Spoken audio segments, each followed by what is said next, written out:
Olá, irmãos da Congregação Evangélica Cristo de Teresina, no Piauí, e também a todos que quiserem assistir também esse estudo bíblico. Continuando o nosso trabalho em meio à quarentena que nós estamos tendo com relação ao coronavírus, nós vamos fazer um estudo bíblico à distância, online, para que vocês possam acompanhar a hora que vocês quiserem, no momento que vocês quiserem e de acordo com aquilo que vocês quiserem também, sem precisar sair de casa. É importante nesse momento atender as recomendações mundiais de saúde, de ficar em casa, de evitar pegar e transmitir o vírus. E também aproveitar esse momento para estudar um pouco da Palavra de Deus. Hoje o nosso estudo vai ser sobre 1 Coríntios capítulo 1. 1 Coríntios capítulo 1, vou dar um tempo para você aí pegar a Bíblia e estudar, abrir a Bíblia em 1 Coríntios 1. Você abre aí e a gente vai acompanhar por aqui, versículo por versículo. 1 Coríntios capítulo 1. Então vamos lá. Aqui diz: Paulo, chamado pela vontade de Deus para ser apóstolo de Jesus Cristo, e o irmão Sóstenes, a igreja de Deus que está em Corinto, aos santificados em Cristo Jesus, chamados para ser santos, com todos os que em todo lugar invocam o nome do Senhor Jesus Cristo, Senhor deles e nosso. Graça a vós outros e paz da parte de Deus, nosso Pai, e do Senhor Jesus Cristo.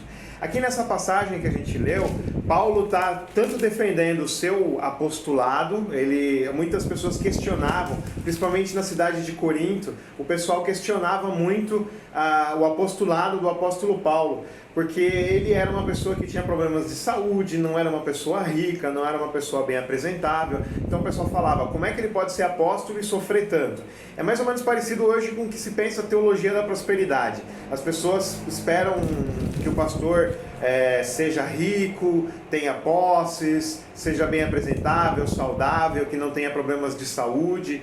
E isso é um erro de se pensar, porque Deus escolheu as coisas fracas desse mundo para confundir as fortes. E ele escolheu Paulo, que era uma pessoa também com problemas de saúde, que não era uma pessoa rica, vivia fabricando tendas, e mesmo assim Deus escolheu ele para ser apóstolo. Então ele defende, ele fala, não, eu sou apóstolo pela vontade de Deus, não foi as pessoas que me ordenaram, foi Deus que me ordenou a ser apóstolo. E ele fala também aos santificados em Cristo, chamados para ser santos. A santificação, ela tem duas formas, duas frentes. Uma é que nós nos santificamos, ou seja, nós evitamos o pecado, dizemos não ao pecado. Mas essa nossa força, ela é carnal, então a gente tem problemas, a gente cai no pecado. Então, o próprio Espírito Santo nos santifica, essa é a outra frente. Nós nos santificamos porque Cristo já nos santificou. Nós já somos santificados, então nós buscamos a santificação. Nós cooperamos com Deus nesse ponto de santificação, no sentido de que nós servimos o próximo e nós buscamos evitar o pecado, pela força que Deus nos dá, não pela força nossa própria, porque a nossa força própria, ela é falha, ela é humana. Continuando aqui, Paulo fala, sempre dou graças a meu Deus a vosso respeito, a propósito de sua graça que foi dada em Cristo Jesus, porque em tudo fostes enriquecidos nele, e em toda palavra e em todo conhecimento, assim como o testemunho de Cristo tem sido confirmado em vós, de maneira que não vos falte nenhum dom, aguardando vós a revelação de nosso Senhor Jesus Cristo, o qual também vos confirmará até o fim, para serdes irrepreensíveis no dia de nosso Senhor Jesus Cristo. Fiel é Deus, pelo qual fostes chamados à comunhão de seu Filho Jesus Cristo, nosso Senhor. Ou seja, Paulo mesmo, mais para frente você vai ver que Paulo enfrenta vários problemas com a cidade de Corinto. Mesmo eles tendo vários problemas, questão de comportamento, questão de espiritualidade, Paulo até fala de um deles, pede para que um deles seja expulso porque ele estava tendo caso com a madrasta dele. E aí Paulo fala que não é para admitir uma pessoa assim. Mais para frente ele pede para readmitir a pessoa porque ele se arrependeu. Então, mesmo com uma igreja tão problemática, o apóstolo Paulo, ele trata eles como irmãos. Ele fala que vocês estão sendo confirmados por Deus de maneira que não falta nenhum dom. Ou seja, Paulo, mesmo com uma igreja problemática, às vezes a nossa igreja tem problemas também, nós temos problemas como cristãos, e mesmo problemático, cheio de pecados, Deus nos confirma como filhos dele. E o apóstolo Paulo não ousa dizer que eles não são cristãos, mas pelo contrário, ele confirma a visão deles como cristãos, confirma e traz ânimo para eles possam se sentir animados, mesmo com todos os pecados que eles têm. Continuando aqui a partir do versículo 10, rogo-vos, irmãos, pelo nome de nosso Senhor Jesus Cristo, que faleis todos a mesma coisa e que não haja entre vós divisões. Antes sejais inteiramente unidos, na mesma disposição mental e no mesmo parecer. Pois a vosso respeito, meus irmãos, fui informado pelos da casa de Cloe de que há contendas entre vós. Refira-me ao fato de cada um de vós dizer: eu sou de Paulo, e eu de Apolo, e eu de Cefas, e eu de Cristo. Acaso Cristo está dividido? Foi Paulo crucificado em favor de vós, ou fostes porventura batizados em nome de Paulo? Dou graças a Deus porque a nenhum de vós batizei, exceto Crispo e Gaio, para que ninguém diga que fostes batizados em meu nome. Batizei também a casa de Estéfanas. Além destes, não me lembro se batizei algum outro, porque não me enviou Cristo para batizar, mas para pregar o Evangelho, não com sabedoria de palavra, para que se não alure a cruz de Cristo. Ou seja, essas desuniões, né, essas divisões que tem na igreja, o pessoal às vezes fala, não, eu gosto daquele pastor, eu gosto daquele outro pastor, eu gosto daquele outro pastor. E tem gente que até deixa de seguir a igreja porque o pastor não atende as recomendações, as qualificações que a pessoa tem na cabeça. E aí acaba criando divisão, acaba criando problema, né? Deixa de vir na igreja por causa disso. Isso não é cristão, né? Paulo fala aqui que não foi ele que batizou ninguém, ou seja, não foi batizado ninguém em nome de Paulo. Nós somos batizados em nome da Trindade. É Cristo quem nos batiza. Não é o pastor. O pastor ele está lá fazendo isso em nome de Cristo. É Cristo que está nos batizando. Então nós não devemos buscar divisões na igreja por causa de pastor, por causa do pastorismo, por causa do pastor aquilo. Nós devemos colaborar, nós devemos cooperar com a igreja, cooperar uns com os outros.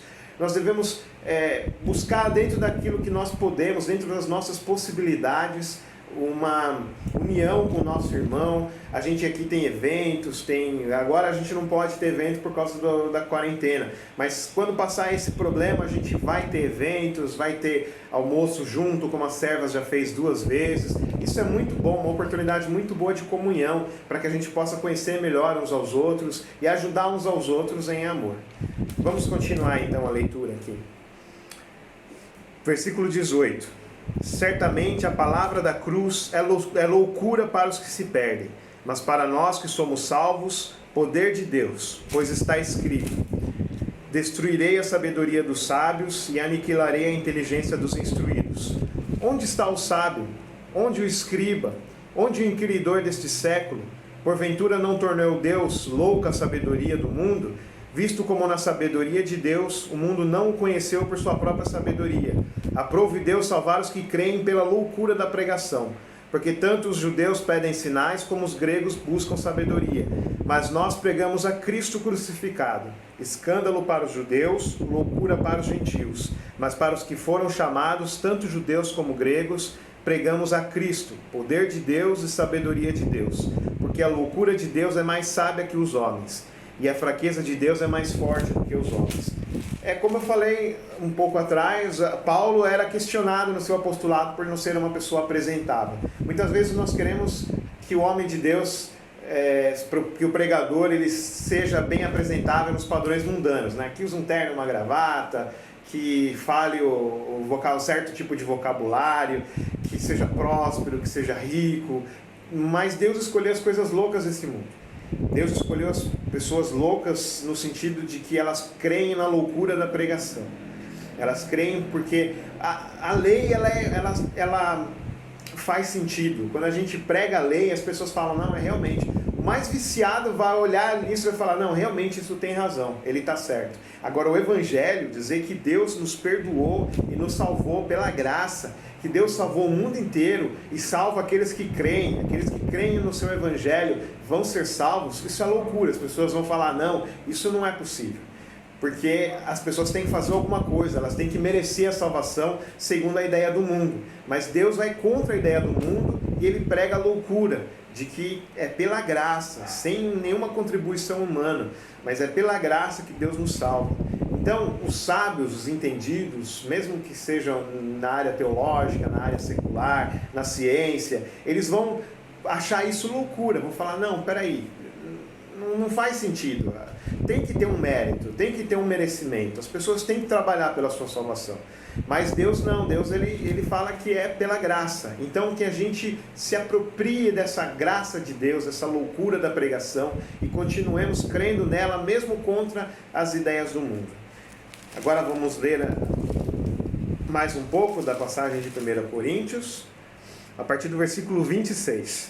Irmãos, reparais, pois, na vossa vocação, visto que não foram chamados muitos sábios segundo a carne, nem muitos poderosos, nem muitos de nobre nascimento. Pelo contrário, Deus escolheu as coisas loucas deste mundo para envergonhar os sábios, e escolheu as coisas fracas do mundo para envergonhar as fortes. E Deus escolheu as coisas humildes e as desprezadas, e aquelas que não são, para reduzir a nada as que são, a fim de que ninguém se vanglorie na presença de Deus. Ninguém tem o direito de se vangloriar na presença de Deus. Porque a gente é salvo pela graça, é tudo de graça. E Deus escolheu as coisas loucas desse mundo. Deus escolheu os pobres, Deus escolheu os vulneráveis, Deus está sempre do lado daqueles que sofrem a injustiça. Como diz o Sermão do Monte, aqueles que clamam por justiça, aqueles que têm fome e sede de justiça serão saciados. Então aqueles que sofrem a injustiça, Deus está junto deles. E Ele quer não só saciar a justiça material, a injustiça material às vezes pode continuar, porque o ser humano é mau, o mundo é mau, mas a justiça é espiritual, a injustiça que nós praticamos, a injustiça do nosso pecado. Deus quer saciar essa justiça, Deus quer nos dar essa justiça, Deus quer nos justificar, ou seja, nos inocentar de todo o mal que nós praticamos e nos dar a graça de Deus, mesmo que seja loucura para o mundo. Então que nós vivamos essa loucura e continuemos confiando na graça de Deus. E para terminar, a partir do versículo 30, mas vós sois dele, em Cristo Jesus, qual se nos tornou da parte de Deus sabedoria e justiça, santificação e redenção, para que, como está escrito, aquele que se gloria, glorie-se no Senhor. Existem muitas pessoas, existe até uma corrente teológica que diz que nós temos que redimir coisas, que nós temos que cristianizar as coisas. Eu tomo um vinho para a glória de Deus, o vinho vai ser cristão porque eu tomo um vinho. Eu devo cristianizar a faculdade, ela deve passar matérias cristãs. Eu devo cristianizar a política, tem que eleger candidatos cristãos. Isso não é bíblico. A redenção em Jesus Cristo é espiritual, não é nas coisas deste mundo. As coisas, Deus não redime coisas, Deus redime pessoas. Então as coisas deste mundo elas passam. Deus usa até o ímpio, o pagão, para fazer o bem. Deus usa tudo. Ele que coloca as autoridades, é Ele que coloca o ensino, Ele que nos dá como dom a ciência, e mesmo aqueles que não creem em Deus são usados por Ele para que nós possamos viver uma vida em paz e com conhecimento. Então a gente não precisa redimir as coisas, a gente precisa crer na redenção de pessoas. Deus redime pessoas. Em Cristo nós temos a redenção, ou seja, nós fizemos a coisa errada, mas Deus nos perdoa, Deus nos ajuda, Deus nos abençoa, mesmo nós sendo pecadores. E é nele que nós nos santificamos, nele que nós dizemos não ao pecado, para que nós possamos viver uma vida santa. É em Cristo, pela força de Cristo, pelo poder de Cristo, não pela nossa força. Então a mensagem que fica hoje aí em 1 Coríntios capítulo 1 é que em Cristo nós temos a força da santificação, em Cristo nós devemos nos unir e não ter divisões uns com os outros, em Cristo nós devemos nos gloriar, porque Ele que é a glória de Deus. Não é comprar um carro novo que é a glória de Deus. Não é conseguir um emprego novo que é a glória de Deus, mas assim é Cristo. Em Cristo tudo isso tem significado, porque eu vou servir o próximo, porque o que é meu é para dividir, é para compartilhar, não é só meu. Então Deus nos abençoa, Deus nos dá vocações, ou seja, eu vou trabalhar nisso, eu vou trabalhar naquilo, eu vou fazer isso, eu vou fazer aquilo, dentro das vocações que a gente tem, dentro das habilidades e dentro das capacidades que a gente tem. E isso vai ser um serviço ao próximo. Quando nós servimos o próximo, nós estamos servindo a Deus. Então que Deus nos abençoe para que nós continuemos servindo a Deus na pessoa do próximo, que nós continuemos servindo a Deus através da palavra, dos sacramentos. Agora a gente não pode ter o sacramento do altar por causa desse período de quarentena, mas nós temos a palavra de Deus, que é um meio da graça também. Cristo está vindo até nós pela palavra de Deus. Então que nós acompanhamos o culto online, acompanhemos os estudos, acompanhemos as atividades da igreja online, porque assim nós seremos abençoados e Deus vai continuar nos abençoando. Em nome de Jesus. Amém.